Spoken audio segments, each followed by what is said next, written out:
இப்போ பார்த்திங்கன்னா இந்திய வானிலைத்துறை இன்று தென்மேற்கு வங்கக்கடல் பகுதியில் ஒரு குறைந்த காற்றழுத்த தாழ்வு பகுதி உருவாகக்கூடும்னு எதிர்பார்க்குறாங்க. அது அடுத்த ஒரு நாட்களில் குறைந்த காற்றழுத்த தாழ்வு மண்டலமாக உருவாகக்கூடிய வாய்ப்பு இருக்கிறதா தான் சொல்லியிருக்காங்க. மேலும் வலுப்பெறுங்கிறது தான் வந்து வானிலை படிவங்களின் கணிப்பு. இது வட வங்கக்கடல் பகுதியை நோக்கி செல்லும்போது, அதாவது ஒரிசா, வெஸ்ட் பெங்கால், பங்களாதேஷ் பக்கம் போகிறப்ப புயலாக மாறக்கூடிய சூழ்நிலை இருக்குது. பெரும்பாலும் இது வடமேற்காக தான் நகர்ந்து போகிறதுக்கு அதிக வாய்ப்பு இருக்குது. இல்லை, சாதாரணமாக பார்த்திங்கன்னா கோடை காலத்தில் பெரும்பாலும் இந்த சுழற்சிகள் வந்து வடமேற்கு இல்லை வடமேற்கு திசையில் தான் நகர்ந்து செல்லும். தமிழகத்தை நோக்கி வரக்கூடிய வாய்ப்புகள் குறைவு. இந்த சலனத்தை பொறுத்த வரைக்கும் பார்த்திங்கன்னா இது பெரும்பாலும் ஒரிசா, வெஸ்ட் பெங்கால், பங்களாதேஷ் இந்த இடைப்பட்ட பகுதியில் தான் வந்து கரை நோக்கி நகர்வதற்கு வாய்ப்புகள் மிகவும் அதிகம்.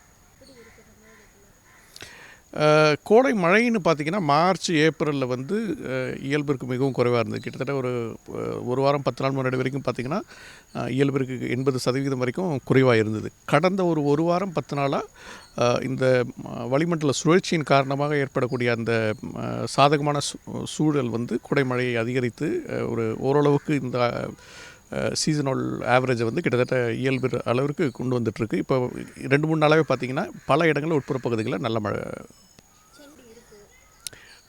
சென்னைக்கு சாதாரணமாக பார்த்திங்கன்னா சுழற்சி வந்து ஒரு சாதகமான லொக்கேஷனில் இருக்கணும். இது வரைக்கும் அது வந்து அந்த மாதிரி வரல. அதனால் வந்து சென்னை பொறுத்த வரைக்கும் ஆங்காங்கே தான் நம்ம மழையை பார்த்துருக்கோம். பல இடங்களில் வந்து லேசானது முதல் மிதமான மழை தான் பார்த்துருக்கோம். தமிழகத்தின் கிட்டத்தட்ட ஏனைய பகுதிகள் எல்லாத்துலேயுமே நல்ல மழை இருந்தாலும் சென்னை மற்றும் அதன் சுற்றுவட்டார பகுதிகளில் பெருசாக நம்ம மழையை பார்க்கல. வரும் நாட்களிலும் கிட்டத்தட்ட இதே நிலை தான் நீடிக்கும். அடுத்த ஒரு வாரம் 10 நாளைக்கு இதே நிலை தான் நீடிக்கும். ஏன்னா வந்து இந்த சுழற்சியானது வலுப்பெற்று வங்கக்கடலில் மேலே போக போக வந்து நமக்கு வறண்ட வானிலை தான் வருமே தவிர மழைக்கான சாத்தியக்கூறுகள் இருக்காது. தென்மேற்கு பருவமழை துவங்கி, அதாவது மே மாத கடைசியில் தென்மேற்கு பருவமழை துவங்கி அதுக்கப்புறம் ஒரு வாரம் 10 நாள் கழித்து நமக்கு வந்து சென்னைக்கான மழை வாய்ப்புகள் அதிகரிக்கும்.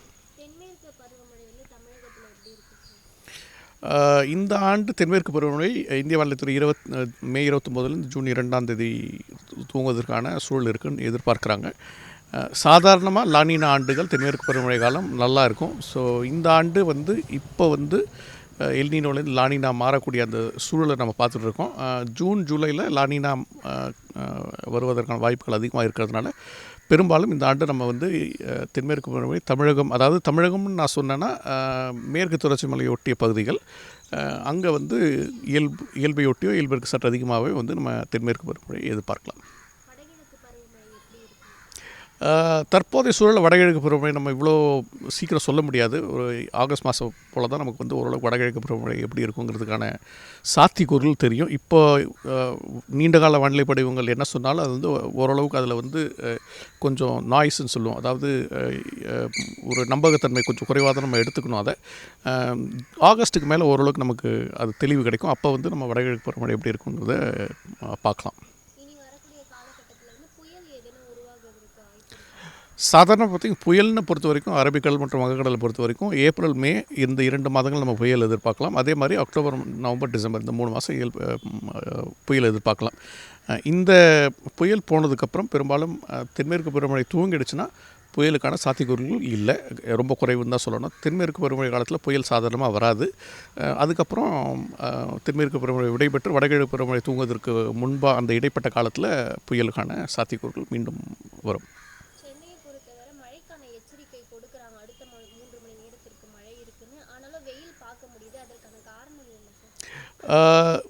வடகிழக்கு பருவமழை காலத்தில் பார்த்திங்கன்னா நமக்கு வந்து காலை நேரத்தில் அடர்ந்த மேகங்கள் இருக்கும். சென்னை மற்றும் அந்த புறநகர் பகுதியில் பல இடங்களில் நம்ம மழையை எதிர்பார்க்கலாம். இது வந்து வடகிழக்கு பருவமழை காலம் கிடையாது. இருந்தாலும் கிழக்கிலிருந்து வரக்கூடிய காற்றின் காரணமாக சில சமயங்களில் மழை மேகங்கள் கரை ஊடுருவி மழை கொடுக்குது. அதனால தான் பார்த்திங்கன்னா பெரும்பாலும் சென்னையை பொறுத்த வரைக்கும் நமக்கு என்ன ஆகுதுன்னா வந்து சென்னைன்னு மட்டும் இல்லை, தமிழகத்திலே பார்த்திங்கன்னா பல இடங்களில் வந்து இந்த இடி மேகங்கள் அடர்த்தியாக எங்கே இருக்கோ அங்கே வந்து மழை பெய்யும். அதை சுற்றி இருக்கிற பகுதியில் மழை குறைவாக இருக்கும், இல்லை மழை இல்லாமலே இருக்கும். சென்னை பொறுத்த வரைக்கும் காலை நேரங்களில் நம்ம அதை பார்க்குறோம், சில இடங்களில் மழை பார்க்குறோம். ஃபார் எக்ஸாம்பிள் நேற்று கூட எடுத்துக்கிட்டிங்கன்னா மேற்கு உட்புற பகுதிகளில், அதாவது புறநகர் பகுதிகளில் சில இடங்களில் மழை பார்த்தோம். ஆனால் நகர்ப்புற பகுதிகளில் பெரும்பாலும் மழை இல்லை. ஸோ இந்த மாதிரி சென்னையை பொறுத்த வரைக்கும் வரக்கூடிய அந்த 24 மணி நேரத்தில் வந்து ஆங்காங்கே ஒரு இடங்களில் மழை பெய்யறதுக்கான சாத்தியக்கூறுகளை தான் நம்ம எதிர்பார்க்கலாம்.